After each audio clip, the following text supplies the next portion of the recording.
यीशु के नाम से। हालेलुया हालेलुया हालेलुया हालेलुया। ऐतवार जो ही आंदा सी बड़ा अफसोस है कई भैनों को, कई भरावां को, कई रूहां को और कई प्रभु के बच्चों को मिलनों, ये देखने उन्होंने हाल चाल, उन्होंने जीवन के बारे प्रभु के विच बदलना, प्रभु विच किवें चल रहे हो, और असीं हर ऐतवार बड़ा मिस करते सी। पर परमेश्वर का धन्यवाद, प्रभु ने दया की और सानू सारियां को जिंदा रखा, सलामत रखा और साडियां सारियां जरूरतां नूं पूरा कीता। आमीन हालेलुया हालेलुया। सो परमेश्वर तुहाडे नाल प्यार करदा है। की करदा? सारे लोग की करदा? की प्रूफ है? की सबूत है कि परमेश्वर साडे नाल प्यार करदा है? बोलो। आज के दिन तक संभाल के रखा। और कोई?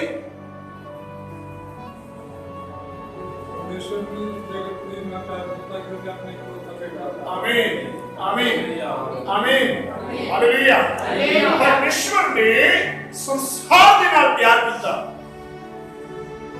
पूरे वर्ल्ड के नाल, चाहे कोई हिंदू है, चाहे कोई सिख है, चाहे कोई मुसलमान है, चाहे कोई अंग्रेज है, चाहे कोई काला है, चाहे कोई गोरा है। परमेश्वर वो साडा बनाने वाला, साडा रचने वाला, साडा बाप, साडा पिता, उसने साडे नाल प्यार किया अते साडे लई अपना पुत्र, अपना इकलौता पुत्र बलिदान होने दे दिता। आमीन। और उस प्यार का एक प्रूफ है, इस गल तो पता लगता है कि वो साडे नाल प्यार करता है, वो साडे नाल मोहब्बत करता है, क्योंकि उस प्रभु यीशु परमेश्वर ने तुहाडे और मेरे और पूरे संसार के पाप दे लिए, पूरी मानव जाति के अपराधां लिए, पूरी मानव जाति की सारी बुराई दे लिए उन्हें अपना प्राण सलीब उत्ते दे दिता। ओदे हत्थां पैरां विच किल ठोके गए और लिखिया वो मर गया और दबिया गया और तीसरे दिन मुर्दियां चों जी उठा। बोलो हालेलुया हालेलुया। तीसरे दिन मुर्दियां चों जी उठा। ये बाइबल का इतिहास है। और कोई भी शास्त्र, कोई भी ग्रंथ, कोई भी इतिहास ये नहीं दसता कि और कोई जड़ा मुर्दियां जो जिंदा होया होवे। केवल प्रभु यीशु है जड़ा मर गया, फिर दबिया गया ते फिर जिंदा हो गया। आमीन। और फिर लिखा वो 40 दिनों तो बाद स्वर्ग को उठाया गया। 40 दिन धरती ते जी उठन तो बाद रह के परमेश्वर यीशु मसीह देश समेत स्वर्ग में उठाए गए। Hallelujah hallelujah. बाइबल के अंदर 3 ऐसे जन, ऐसे प्रभु के लोग जिन्होंने स्वर्ग में देश में उठाया गया। पवित्र बाइबल दसती है सब तो पहला हनोक जिहड़ा 300 साल, कितने 100 साल 300 साल प्रभु के नाल कितने साल 300 साल। जदों ओदी उम्र 65 साल दी सी, परमेश्वर ने उन्हें बुलाया और 365 साल तक वो परमेश्वर के नाल चलता रहा और 365 साल की उम्र बिता के हनोक जिंदा स्वर्ग नूं देश समेत उठाया गया। Hallelujah hallelujah. दूसरा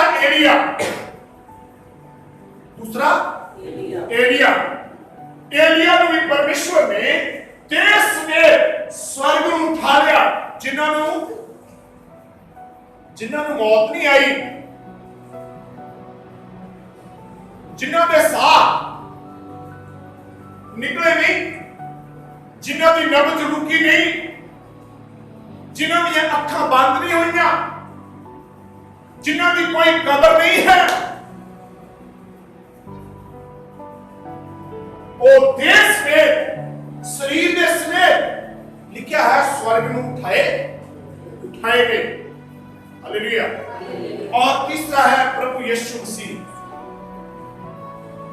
तीसरा प्रभु यीशु मसीह जिहड़ा देह समेत शरीर दे समेत उठाया गया।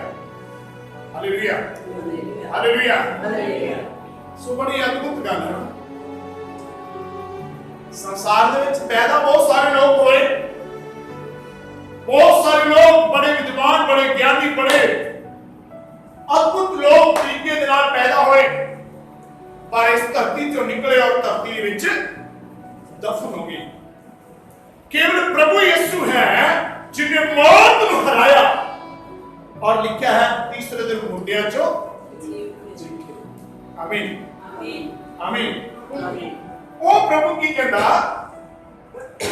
जेड़ा मेरे वचन नूं मन्नेगा, जेड़ा मेरी आज्ञा नूं मन्नेगा, जेड़ा मेरे हुक्म नूं मन्नेगा, जेड़ा मेरे वचन के अनुसार चलेगा, उन्हें मैं आशीष दूंगा, उन्हें मैं बरकत, उन्हें मैं बढ़ावांगा। शर्त यह है कि तुहाडा और मेरा चाल चलन प्रभु की इच्छा के अनुसार होना चाहिए। एक वचन पढ़ांगे बाइबल के अंदर, नीति वचन ओदा 16 अध्याय ओदा 20 वचन। नीति वचन अध्याय नंबर 16 और ओदा 20 नंबर वचन परमेश्वर की वाणी जो पढ़ांगे। जेड़ा वचन उत्ते मन लाउंदा है ओदा भला होएगा। जेड़ा वचन उत्ते मन लाउंदा है, जेड़ा वचन उत्ते चित लाउंदा है, जेड़ा वचन उत्ते मनन करदा है, जेड़ा वचन नूं ध्यान च रखदा है, जेड़ा वचन दे अनुसार चलदा है, ओदा भला ओदा होएगा। जेड़ा वचन नूं बाणी नूं मन्नेगा, आज्ञा नूं मन्नेगा, हुक्मां नूं मन्नेगा। जेड़ा आज्ञा नहीं मानता, जेड़ा वचन नहीं मानता, जेड़ा आज्ञा नूं रद्द करदा है, एक वचन होर पढ़ दिए इसके उल्ट। असि एक वचन पढ़ांगे इसके उल्ट। नीति वचन 13 अध्याय का 13वां वचन भी, बहुतां दी किताब का 13 अध्याय 13वां वचन। जेड़ा वचन नूं तुच्छ जाणदा है, जेड़ा वचन नूं रद्द करदा है, वो अपना नाश करदा है। वो अपना नाश करदा। पर जेड़ा हुक्म दा भय मनदा है, जेड़ा वचन नूं रद्द करदा है, जेड़ा वचन नूं तुच्छ जानदा है, जेड़ा वचन की परवाह नहीं करता, जेड़ा वचन की कदर नहीं करता, जेड़ा वचन नूं एवें ही समझदा। सुनिया सी पास्टरां दा तां काम ही है, कोई गल नहीं। जेड़े वचन की परवाह नहीं करते, बाणी की परवाह नहीं करते, बाणी दे वल ध्यान नहीं दिंदे, क्योंकि पवित्र बाणी के अंदर यहोशुआ की किताब ਉਹਦੇ पहले अध्याय 8 वचन ਵਿੱਚ लिखिया, परमेश्वर यहोशुआ ਨੂੰ ਕਹਿੰਦਾ ਤੂੰ ਦਿਨੇ ਅਤੇ ਰਾਤ ਇਸ ਬਾਣੀ ਦੀਆਂ ਗੱਲਾਂ ਉੱਤੇ ਧਿਆਨ ਰੱਖ। ਕੀ ਕਰ दिन भी और रात को भी, सवेर को भी और शाम को भी, दोपहर को भी और आधी रात को भी तू परमेश्वर की वाणी के ध्यान रख और जो कुछ ਇਹਦੇ ਵਿੱਚ ਲਿਖਿਆ है ਉਸ ਦੇ अनुसार चल। और ये वचन दियां विधियां, वचन दे हुक्मां ਨੂੰ ਮੰਨ, फिर कहता तेरा सारा काम सफल हो जाएगा। क्यों नहीं सफल होते काम? बंदगी करदियां नूं 5-5 साल 10-10 साल हो गए, चर्च आउंदियां नूं कई साल बीत गए, बाइबल पढ़दियां नूं कई समा बीत गया, पर काम सफल क्यों नहीं हो रहे? क्योंकि असी वचन नूं इधरों सुनदे और इधरों कढ, साडा मन वचन उत्ते टिकदा नहीं, साडा मन परमेश्वर दी बाणी नूं हना एवें समझदा, साडा मन परमेश्वर दी बाणी उत्ते ध्यान नहीं दिंदा।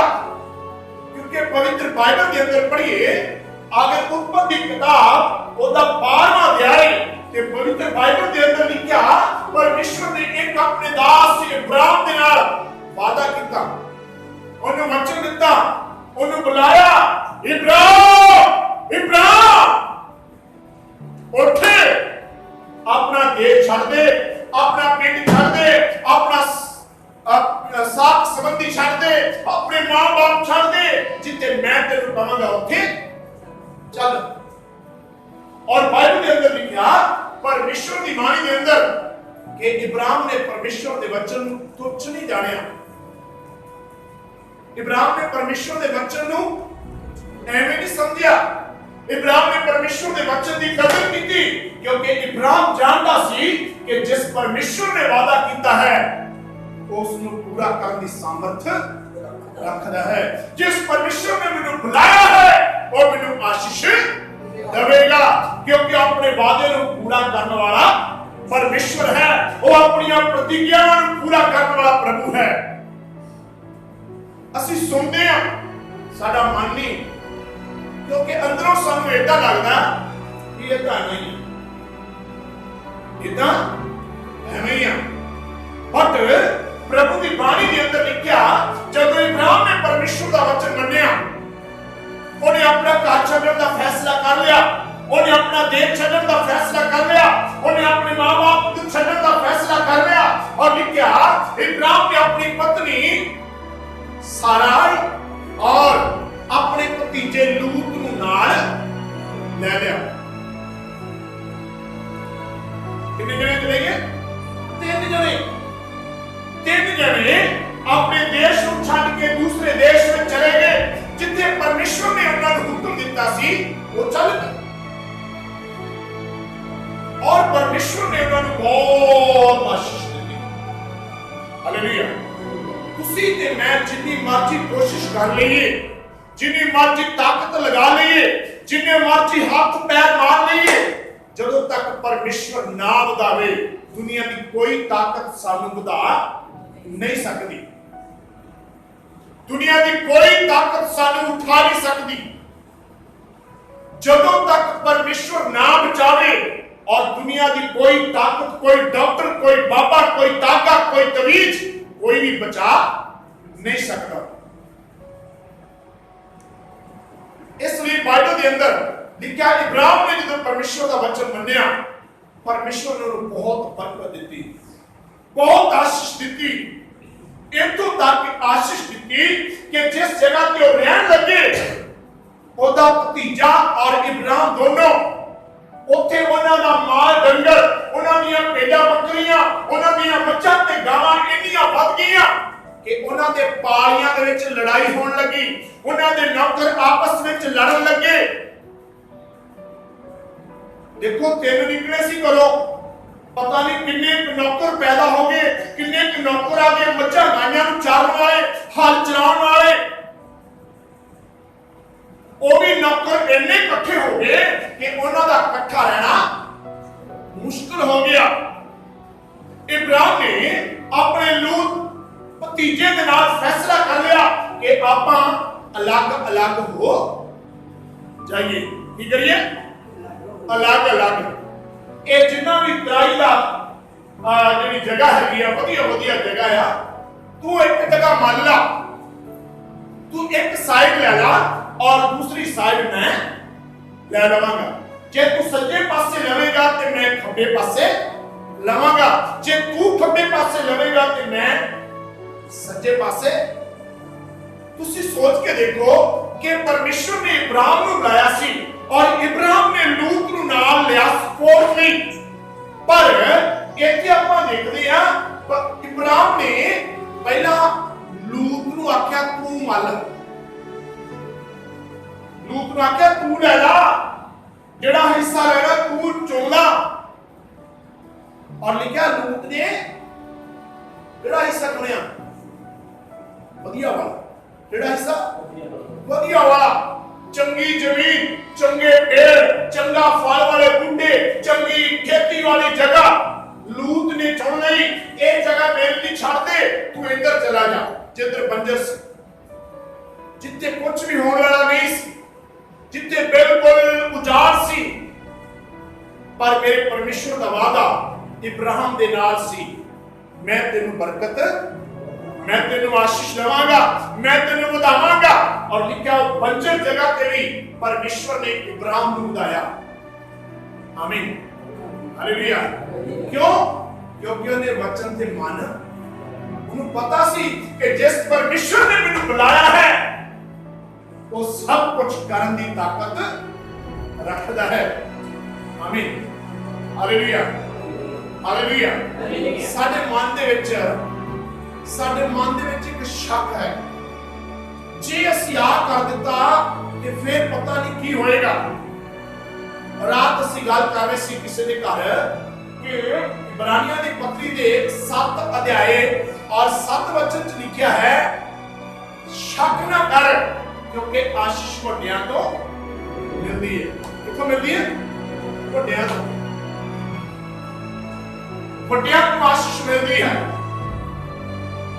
और इत्थे इब्राहिम वड्डा सी और लूत छोटा, ते कितनी आशीष मिली? जिन्नी लूत नूं मिली उन्नी इब्राहिम नूं मिली, जिन्नी इब्राहिम नूं आशीष मिली उन्नी लूत नूं आशीष मिली। हालेलुया। क्यों? क्योंकि इब्राहिम ने परमेश्वर का वचन मन्निया, इब्राहिम ने परमेश्वर की गल नूं मन्निया। इब्राहिम नूं पता है कि जिस परमेश्वर ने वादा किया वो पूरा करेगा। Hallelujah, hallelujah. आज साडा परेशानी ये है, साडी समस्या ये है कि असी विश्वास ते करते हैं पर साडे अंदर एक शक है। और कलाम के अंदर प्रभु यीशु ने आख्या, जेड़ा शक करता है, जेड़ा भरम करता है, जेड़ा शक करता है, ओदे लिए कुछ भी हो नहीं सकता। जेड़ा प्रार्थना करके शक करे, मैं प्रार्थना की थी मेरा परमेश्वर मैनू देगा, ते बाद में सोचे पता नहीं होएगा कि नहीं, ओदे लिए कुछ भी होने वाला नहीं है।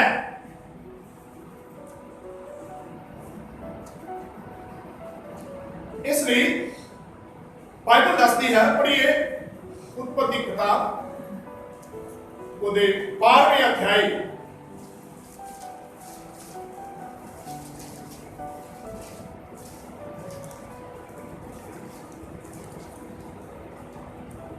ओदे 5 वचन पढ़िए। अब्राहम सारा अपनी पत्नी ਨੂੰ ਅਤੇ ਲੂਤ ਆਪਣੇ ਭਤੀਜੇ ਨੂੰ ਅਤੇ ਉਹਨਾਂ ਦਾ ਸਭ ਧਨ ਨੂੰ ਜੋ ਉਹਨਾਂ ਨੇ ਇਕੱਠਾ ਕੀਤਾ ਅਤੇ ਉਹਨਾਂ ਜੀਵਾਂ ਨੂੰ ਜਿਨ੍ਹਾਂ ਨੂੰ ਉਹਨਾਂ ਨੇ ਹਰਾਨ ਵਿੱਚ ਪ੍ਰਾਪਤ ਕੀਤਾ ਸੀ ਲੈ ਕੇ ਕਨਾਨ ਦੇਸ਼ ਨੂੰ ਚੱਲ ਕੇ ਨਿਕਲ ਗਏ। Hallelujah, hallelujah. इब्राहिम अपने पत्नी ਨੂੰ अपने भतीजे लूत ਨੂੰ ਨਾਲ ਲੈ ਕੇ कनान देश ਨੂੰ चला गया जिस पासे परमेश्वर ने उन्हें आज्ञा दी। समझ नहीं आती, पता नहीं असि रब तो पूछते नहीं प्रभु मैं की करा, क्योंकि मैं बहुत बार ये गल की है कि जे सानू ये भी शक होता है कि जे असि प्रभु ने पूछ लिया प्रभु मैं की करा, ते किते प्रभु ये ना कह दे तू 2 दिन व्रत रख के प्रार्थना कर। सानू ये डर लगता है किते प्रभु ये ना कह दे तू दसवंध दिया कर, किते प्रभु ये ना कह दे तू एक बार लंगर बना दे, तू किते प्रभु ये ना कह दे कि तू आज अपने घर संगति कर। इस करके सानू पूछण तो डर।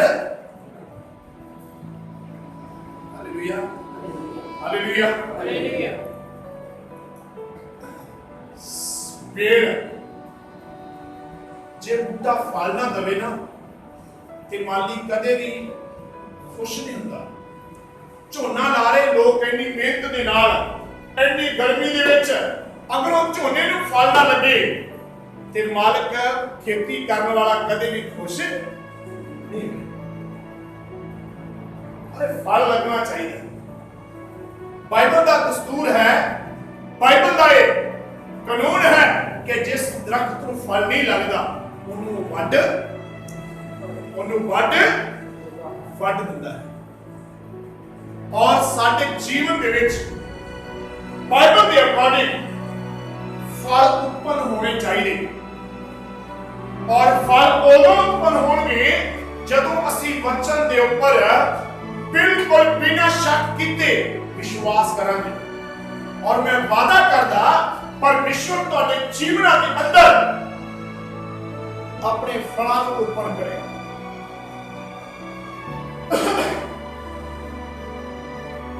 Hallelujah, hallelujah, hallelujah. ਅਸੀਂ ਸਰੀਰ ਦੀ ਜ਼ਿਆਦਾ ਚਿੰਤਾ ਕਰਦੇ ਹਾਂ, ਸਰੀਰ ਦੀ ਜ਼ਿਆਦਾ ਫਿਕਰ ਕਰਦੇ ਹਾਂ, ਰਿਸ਼ਤੇਦਾਰਾਂ ਦੀ ਫਿਕਰ ਕਰਦੇ ਹਾਂ, ਆਪਣੇ ਬੱਚਿਆਂ ਦੀ ਫਿਕਰ ਕਰਦੇ ਹਾਂ, ਆਪਣੇ ਭੈਣ ਭਰਾਵਾਂ ਦੀ ਫਿਕਰ ਕਰਦੇ ਹਾਂ। ਅਗਰ ਇਹ ਗੱਲ ਇਬਰਾਹਿਮ ਸੋਚਦਾ ਤੇ ਅੱਜ ਅਸੀਂ ਇਬਰਾਹਿਮ ਦਾ ਨਾਮ ਫਿਰ ਅਸੀਂ ਕਿਉਂ ਕਹਿੰਦੇ ਇਬਰਾਹਿਮ ਬਹੁਤ ਵੱਡਾ ਮਹਾਨ ਪਰਮੇਸ਼ਵਰ ਦਾ ਦਾਸ ਸੀ। ਅਗਰ ਉਹ ਆਪਣੀ ਗ੍ਰਿਸ਼ਤੀ ਦੇ ਵਿੱਚ ਹੀ ਫਸਿਆ ਰਹਿੰਦਾ, ਆਪਣੇ ਘਰ ਦੇ ਵਿੱਚ ਹੀ ਫਸਿਆ ਰਹਿੰਦਾ, ਆਪਣੇ ਮਾਂ-ਬਾਪ ਦੀ ਟੈਨਸ਼ਨ ਦੇ ਵਿੱਚ ਫਸਿਆ ਰਹਿੰਦਾ, ਤੇ ਅੱਜ ਇਬਰਾਹਿਮ ਪਰਮੇਸ਼ਵਰ ਦਾ ਦਾਸ ਜਿਹੜਾ ਆ, ਪਰਮੇਸ਼ਵਰ ਦਾ ਭਗਤ ਜਿਹੜਾ, ਪਰਮੇਸ਼ਵਰ ਦਾ ਸੰਤ ਹੈ, ਜਿਹਨੂੰ ਵਿਸ਼ਵਾਸੀਆਂ ਦਾ ਬਾਪ ਕਿਹਾ ਜਾਂਦਾ, ਫਿਰ ਉਹਨੂੰ ਕੋਈ ਵੀ ਇਸ ਤਰ੍ਹਾਂ ਨਾ ਕਹਿੰਦਾ। ਆਮੀਨ, ਹਾਲੇਲੂਇਆ, ਹਾਲੇਲੂਇਆ, ਹਾਲੇਲੂਇਆ। ਸਾਡੀ ਆਦਤ ਬਣ ਚੁੱਕੀ ਹੈ, ਅਸੀਂ ਇਧਰੋਂ ਸੁਣਦੇ ਹਾਂ ਤੇ ਇਧਰੋਂ ਪੜ੍ਹਦੇ ਨੇ।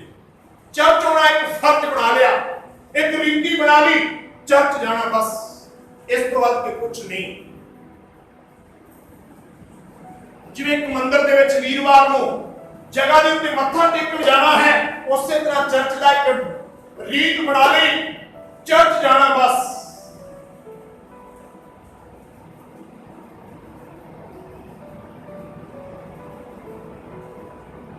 ਬਟ ਆਸ਼ੀਸ਼ ਲੈਣ ਦਾ ਇੱਕ ਤਰੀਕਾ, ਅਸੀਂ ਰਾਤ ਗੱਲ ਕਰ ਰਹੇ ਸੀ ਇਸਹਾਕ ਦੇ ਬਾਰੇ। ਇਬਰਾਹਿਮ ਦਾ ਬੇਟਾ ਇਸਹਾਕ ਸੀ, ਜਿਸ ਪੁੱਤਰ ਦੀ ਬਲੀ ਚੜਾਉਣ ਲਈ ਇਬਰਾਹਿਮ ਪਹਾੜ ਉੱਤੇ ਗਿਆ, ਔਰ ਉਸ ਪੁੱਤਰ ਦਾ ਨਾਮ ਸੀ ਇਸਹਾਕ।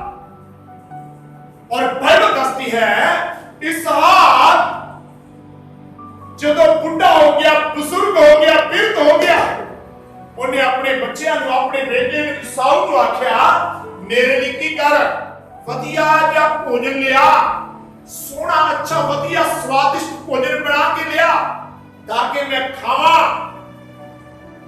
ਅਤੇ ਪ੍ਰਸੰਨ ਹੋ ਕੇ ਤੈਨੂੰ ਆਸ਼ੀਸ਼। ਦਾ ਮਤਲਬ ਆਸ਼ੀਸ਼ ਲੈਣ ਲਈ ਕੁਝ ਕਰਨਾ ਪੈਣਾ।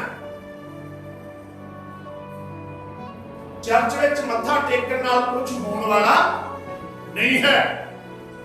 ਇਹ ਬਾਈਬਲ ਨੂੰ ਪੜ੍ਹਨਾ ਵੀ ਕੁਝ ਨਹੀਂ ਹੋਣਾ, ਜਿੰਨਾ ਮਰਜ਼ੀ ਪੜ੍ਹੀ ਜਾਓ, ਪੜ੍ਹੀ ਜਾਓ, ਪੜ੍ਹੀ ਜਾਓ। ਭਾਵੇਂ ਇਸ ਨੂੰ ਕੁੰਡੀ ਦੇ ਵਿੱਚ ਪਾ ਕੇ, ਮਿਕਸੀ ਦੇ ਵਿੱਚ ਪਾ ਕੇ, ਮਿਕਸਰ ਦੇ ਵਿੱਚ ਪਾ ਕੇ, ਪੀਸ ਕੇ ਜੂਸ ਬਣਾ ਕੇ ਪੀ ਲਵੋ, ਜਦੋਂ ਤੱਕ ਅਸੀਂ ਇਸ ਬਾਣੀ ਦੀ ਗੱਲ ਨੂੰ ਸਮਝ ਕੇ ਉਸ ਦੇ ਅਨੁਸਾਰ ਚੱਲਦੇ ਨਹੀਂ, ਉਦੋਂ ਤੱਕ ਸਾਡਾ ਪਰਮੇਸ਼ਵਰ ਦੇ ਰਾਜ ਵਿੱਚ ਜਾਣਾ ਤੇ ਕੀ ਵੇਖਣਾ ਵੀ ਬੜਾ ਮੁਸ਼ਕਲ ਹੈ। ਬੜੇ ਐਂਡ ਦੇ ਸਮੇਂ 'ਚ ਅਸੀਂ ਪਹੁੰਚ ਚੁੱਕੇ ਹਾਂ। ਰਾਤ ਨੂੰ ਗੱਲ ਕਰ ਰਹੇ ਸੀ, ਬੜਾ ਡਰ ਲੱਗਦਾ, ਬੜਾ ਦੁੱਖ ਲੱਗਦਾ। ਥੋੜੇ ਦਿਨ ਪਹਿਲਾਂ ਮੈਨੂੰ ਇੱਕ ਫੋਨ ਆਇਆ ਕਿਸੇ ਭਰਾ ਦਾ, ਪਾਸਟਰ ਜੀ ਸਾਡੇ ਰਿਸ਼ਤੇਦਾਰੀ 'ਚ ਗੜਬੜ ਹੋ ਗਈ। ਕੀ ਹੋ ਗਿਆ? ਰਿਸ਼ਤੇਦਾਰੀ 'ਚ ਭੈਣ ਭਰਾਵਾਂ ਨੇ ਸ਼ਾਦੀ ਕਰ ਲਈ। ਇਸ ਤੋਂ ਵੱਡਾ ਕਲਯੁਗ ਕਦੋਂ ਆਉਣਾ?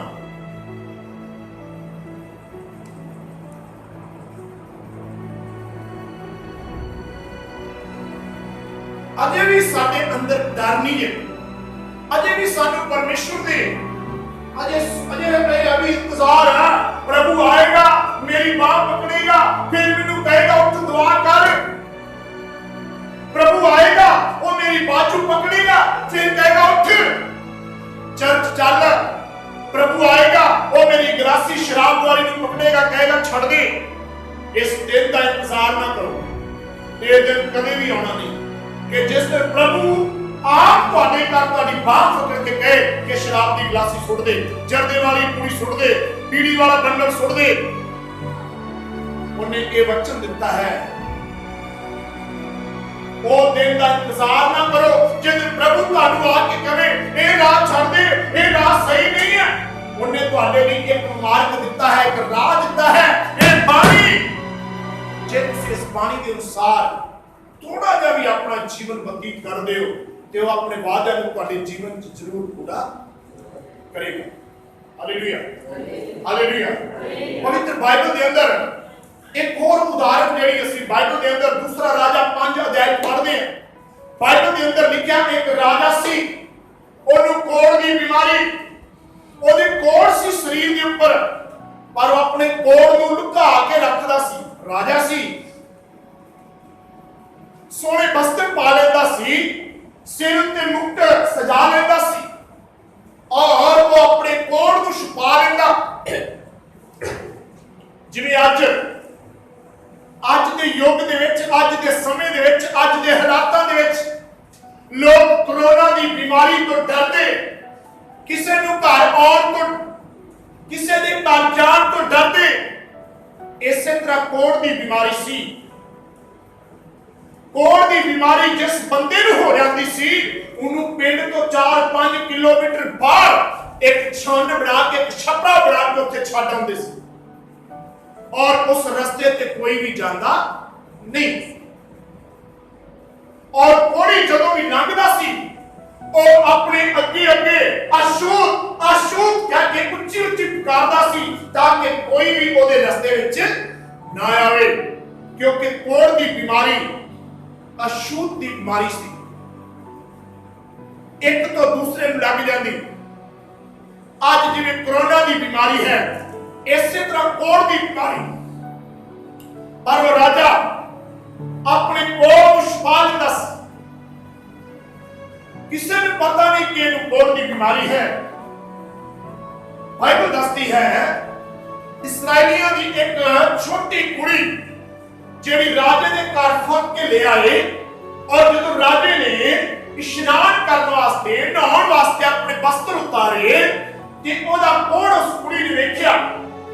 और वो कुड़ी, छोटी वाली गुड़िया, वो अपनी मालकन, अपनी स्वामन, अपनी रानी को कहने लगी कि राजे को कोड़ है, अगर ये राजा साडे देश विच जाए, साडे पिंड जावे, साडे परमेश्वर के सेवकां कोल जावे अते ओ इहदे लई अरदास करनगे और इहदा कोड़ ठीक हो जाएगा। हालेलुया, हालेलुया, हालेलुया। और रानी ने जदों राजे ने दस्सिया कि ये ਜਿਹੜੀ ਕੁੜੀ ਆਪਣੇ ਘਰ ਹੀ ਹੈ, ਇਹਨੇ ਮੈਨੂੰ ਸਲਾਹ ਦਿੱਤੀ ਕਿ ਸਾਡੇ ਦੇਸ਼ ਵਿੱਚ ਪਰਮੇਸ਼ਵਰ ਦੇ ਦਾਸ ਇਹ ਤੇਰੇ ਲਈ ਅਰਦਾਸ ਕਰਨਗੇ ਔਰ ਤੇਰਾ ਕੋੜ ਖਤਮ ਹੋ ਜਾਏਗਾ। ਰਾਜੇ ਨੇ ਇਹ ਗੱਲ ਸੁਣ ਕੇ ਤਿਆਰੀ ਕਰ ਲਈ ਉਸ ਦੇਸ਼ ਵਿੱਚ ਜਾਣ ਦੀ, ਇਜ਼ਰਾਈਲ ਦੇ ਵਿੱਚ ਜਾਣ ਦੀ ਤਿਆਰੀ ਕਰ ਲਈ। ਆਪਣੇ ਊਠਾਂ ਦੇ ਉੱਤੇ ਸੋਨਾ ਲੱਦ ਲਿਆ, ਆਪਣੇ ਊਠਾਂ ਦੇ ਉੱਤੇ ਉਹਨੇ ਚਾਂਦੀ ਰੱਖ ਲਈ, ਆਪਣੇ ਊਠਾਂ ਦੇ ਉੱਤੇ ਖਾਣ ਪੀਣ ਦਾ ਸਮਾਨ, ਵਸਤਰ, ਕੱਪੜੇ ਰੱਖ ਲਏ। ਜਿਹੜਾ ਮੈਨੂੰ ਚੰਗਾ ਕਰੇਗਾ ਉਹਨੂੰ ਮੈਂ ਭੇਟ ਦੇ ਕੇ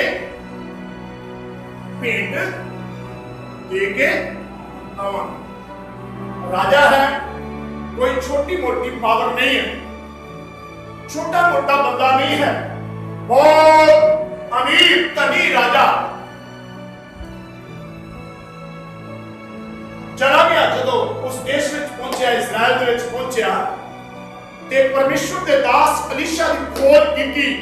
परमेश्वर के दास अलीशा को लभ्या और जदों परमेश्वर के दास अलीशा के कोल पहुंचा ते लिखा राजा घोड़े तो ऊंट की सवारी तो नहीं उतरिया, उन्हें एक नौकर भेजा ते परमेश्वर के दास को कहंदा राजा साहब बाहर आए ने, उन्होंने की कहो उहदे लई अरदास करो ताकि राजा चंगा हो जाए। परमेश्वर का दास उस राजे के नौकर को सिपाही को कहने लगा, जा राजे को कह उस नदी में 7 डुबकियां मार, तेरा कोड़ खत्म हो जाएगा। जदों नौकर ने राजे को जाके दसिया कि राजा साहब परमेश्वर के सेवक कह रहे हो नदी में 7 डुबकियां मार, तेरा कोड़ खत्म हो जाएगा, तू चंगा हो जाएगा। राजा बड़ा लाल पीला हो गया, बड़ा गुस्सा आ गया। मैं सोचता सी परमेश्वर का दास अपने घर विचों आएगा अपनी कोठरी ਵਿੱਚੋਂ निकलेगा, मेरे जख्मां ते हाथ फेरेगा, मेरे लिए अरदास करेगा और मैं चंगा हो जाऊं। चलो वापस चलिए। राजा कह रहा नदियां ते मेरे देश ਵਿੱਚ बहुत ने, दरिया ते मेरे देश ਵਿੱਚ बहुत, मैं अपने देश ਵਿੱਚ नहा लवांगा। हो सकता है ਤੁਹਾਡੇ ਘਰਾਂ ਦੇ ਵਿੱਚ ਬਹੁਤ ਸਾਰੀਆਂ ਨਦੀਆਂ ਇਸ ਤਰ੍ਹਾਂ ਦੀਆਂ ਹੋਣ, ਬਹੁਤ ਸਾਰੇ ਇਸ ਤਰ੍ਹਾਂ ਦੇ ਰੱਬ ਹੋਣ, ਬਹੁਤ ਸਾਰੇ ਇਸ ਤਰ੍ਹਾਂ ਦੇ ਗੁਰੂ ਹੋਣ, ਪਰ ਚੰਗਾ ਕਰਨ ਵਾਲਾ ਤੇ ਮਾਫ ਕਰਨ ਵਾਲਾ ਇੱਕੋ ਹੀ ਗੁਰੂ, ਦਾ ਨਾਮ ਯਿਸੂ ਮਸੀਹ ਹੈ। उद्धार करने वाला इको ही यीशु मसीह है, छुटकारा देने वाला इको ही यीशु मसीह है, जेड़ा मानव जाति के पाप तो सानू छुटकारा दे सकता है। पवित्र बाइबल के अंदर लिखा कि उस राजे को नौकरां ने समझाया, राजा साहब प्रभु के दास ने तुहाडे कोलों सोना नहीं मंगिया, चांदी नहीं मंगी, कोई वड्डी दौलत नहीं मंगी, सिर्फ नहाउण वास्ते आख्या ਤੁਸੀਂ ਨਹਾ ਲਓ। ਰਾਜੇ ਨੇ ਜਦੋਂ ਪਰਮੇਸ਼ਰ ਦੇ ਦਾਸ ਦੀ ਗੱਲ ਨੂੰ ਮੰਨ ਲਿਆ, ਨਹਾਉਣ ਲਈ ਚੱਲ ਪਏ। ਪਹਿਲੀ ਗੱਲ, ਜਦੋਂ ਉਹ ਆਪਣੇ ਊਂਠ ਤੋਂ ਉਤਰਿਆ, ਪਹਿਲਾਂ ਉਹਦਾ ਇਹ ਘਮੰਡ ਸੀ, ਮੇਰੀ ਉੱਚੀ ਪਦਵੀ, ਮੈਂ ਰਾਜਾ ਔਰ ਪਰਮੇਸ਼ਰ ਦਾ ਦਾਸ ਛੋਟੀ ਜਿਹੀ ਝੋਪੜੀ ਵਿੱਚ ਬੈਠਾ, ਮੈਂ ਰਾਜਾ ਇਹਦੇ ਘਰ ਜਾਵਾਂ, ਇਹ ਤਾਂ ਨਿੱਕਾ ਜਿਹਾ ਛੰਨ ਵਿੱਚ ਬੈਠਾ ਹੈ, ਮੈਂ ਰਾਜਾ ਆ। एक घमंड ਉਹਦਾ ਖਤਮ ਕੀਤਾ। ਪਹਿਲਾਂ ਉਹਨੂੰ ਤੋਂ ਉਤਰਨਾ ਪਿਆ, ਪਹਿਲਾਂ ਆਪਣੇ ਊਂਠ ਤੋਂ, ਆਪਣੇ ਹਾਥੀ ਤੋਂ, ਆਪਣੀ ਉੱਚੀ ਪਦਵੀ ਤੋਂ ਉਤਰਨਾ ਪਿਆ, ਨੀਚੇ ਹੋਣਾ ਪਿਆ। ਅਗਰ ਪਰਮੇਸ਼ਰ ਦੇ ਦਾਸ ਦੇ ਘਰ ਜਦੋਂ ਆਏ ਸੀ ਤੇ ਰਾਜਾ ਆਪਣੇ ਊਂਠ ਤੋਂ ਉਤਰ ਕੇ ਪਰਮੇਸ਼ਰ ਦੇ ਦਾਸ ਨੂੰ ਜਾ ਕੇ ਕਹਿੰਦਾ, ਸੰਤ ਜੀ मेरे लिए अरदास करो, मैं चंगा हो जावा, ते मैं वादा करदा कि परमेश्वर दा दास उत्थे ही उन्हें चंगा कर सकदा सी। पर ਉਹਦਾ ਘਮੰਡ ਤੋੜਨ ਦੇ ਲਈ परमेश्वर ਦੇ ਦਾਸ ਨੇ ਆਖਿਆ, ਨਦੀ ਵਿੱਚ ਜਾ ਤੇ 7 ਕਿੰਨੀਆਂ ਡੁੱਬੀਆਂ। और पहली गल ऊंट तो उतरिया, घोड़े तो उतरिया, अपनी सवारी तो उतरिया, अपनी पदवी तो उतरिया। दूसरी गल, उन्हें अपने कपड़े उतारे जिन्हां विच अपना पाप लुको के रखदा सी, अपनी बीमारी को लुको के रखदा सी, अपने कोड़ को लुको के रखदा सी। वो सारे लोगों ने देखा, आले दुआले सारे लोगों ने देखा। पवित्र बाइबल के अंदर लिखा, जेड़ा अपने पापां नूं मन के छड़ दिंदा है ओदे उत्ते परमेश्वर दया करदा है, बट जेड़ा अपने पाप नूं लुको के रखदा है ओदे उत्ते परमेश्वर दी सजा बड़ी रहंदी। आमीन, हालेलुया, हालेलुया। और इहने जदों कपड़े उतारे ते एदा पाप की हो गया, नंगा हो गया। आले दुआले लोकां ने दा कोड़ वेखिया और हुण समुद्र दे विच उस नदी दे विच गया, उस दरिया दे विच गया, एक डुबकी लगाई। परमेश्वर दे दास दे कोल इक्को ही बारी इदां करना पैना सी, संती ज्ञान सी, इक्को बारी करना पैना सी बस। ਉਹ ਇੱਕ ਵਾਰੀ ਕਰਨ ਦੀ ਬਜਾਏ ਹੁਣ ਕਿੰਨੀ ਵਾਰੀ ਕਰਨਾ ਪਿਆ? 7 ਵਾਰ। ਇੱਕ ਵਾਰੀ ਝੁਕਿਆ ਨਹੀਂ, ਹੁਣ ਰਾਜਾ 7 ਵਾਰੀ ਝੁਕੇਗਾ। 1 2 3 फिर 7 फिर 7। और क्या जब 7वीं डुबकी लगाई कि ਉਹਦਾ शरीर बिल्कुल साफ हो गया।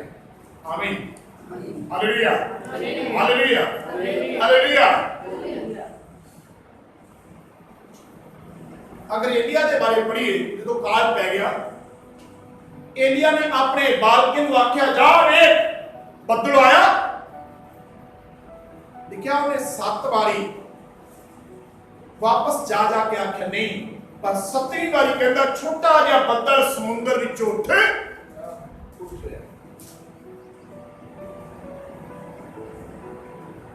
सो जब 7वीं डुबकी लगाई ते उस राजे का कोड़ की हो गया?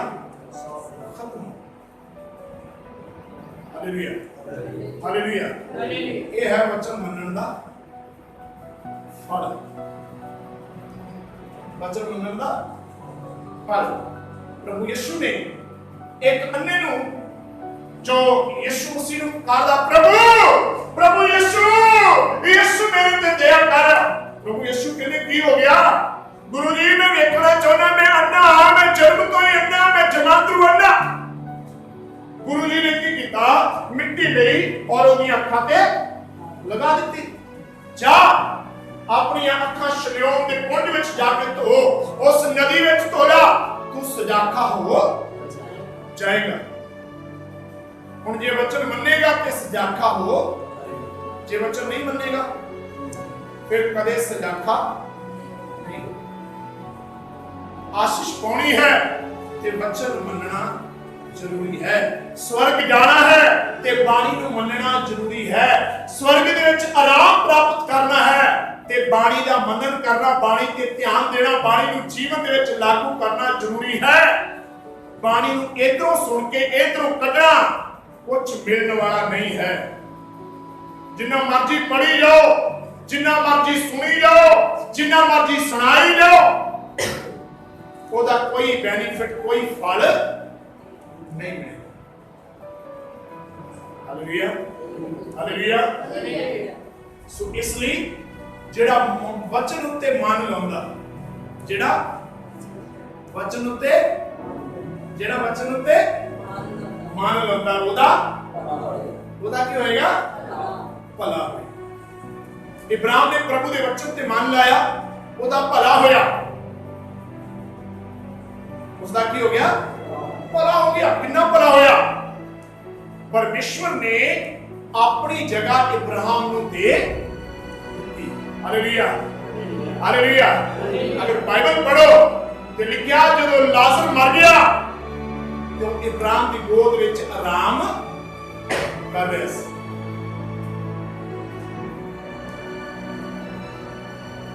ਇਸ ਘਮੰਡੀ ਰਾਜੇ ਨੇ ਜਦੋਂ ਪਰਮੇਸ਼ਵਰ ਦੇ ਦਾਸ ਦਾ ਕਹਿਣਾ ਮੰਨ ਲਿਆ ਆਗਿਆ ਮੰਨ ਲਈ ਨਦੀ ਵਿੱਚ 7 ਡੁਬਕੀਆਂ ਲਗਾਈਆਂ ਔਰ ਇਹਦਾ ਕੋਲ ਖਤਮ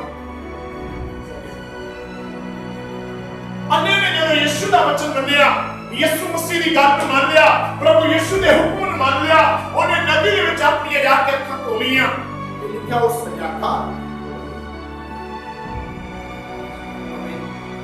ਹਾਲੇਲੂਇਆ ਹਾਲੇਲੂਇਆ ਹਾਲੇਲੂਇਆ ਵਚਨ ਮੰਨਣਾ ਹੈ ਥੋੜਾ ਪੜੋ ਥੋੜਾ ਕਰੋ ਪਰ ਸਾਫ ਸੁਥਰਾ